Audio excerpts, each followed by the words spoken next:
Ayan mga kamarts, ipakita ko lang po sa inyo yung ginawang bahay namin. Ayan, yung mga haligi, nilagyan ko po ng mga coins yan.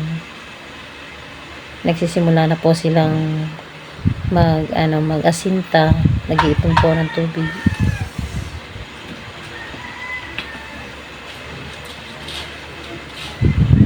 Ayan yung pag-aasintada. Shortcut na yung aking video mga kamarts kasi nga na-delete ko na yata yung iba. Ayan, kasalukuyan po mga nagpapalitada. Pangarap ko lang ito mga kamarts, simple lang. Talagang kubo lang yung aking ipinapangarap, kahit cottage lang. Meron lang akong monthly mapagkukunan.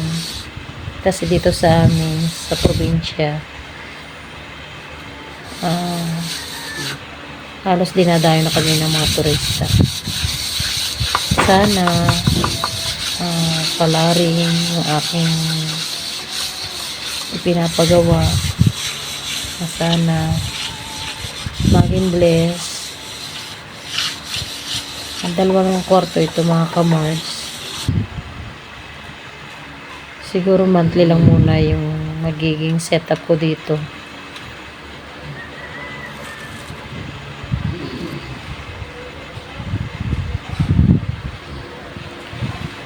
Ang mamalang materyales. Yung paggawa nga pala dito mga kamarts, utay-utay, tulog-tul, pero sa awa ng Diyos talaga naman natapos din. At nakikita ko na yung ganda niya.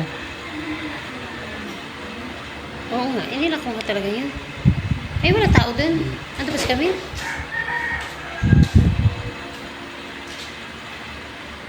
Yung lababo.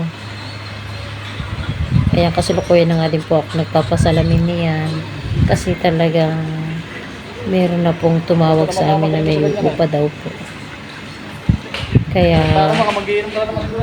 inapura na nga po namin ipagawa yung tiles dito nga po sa lababo at sa CR lang po muna.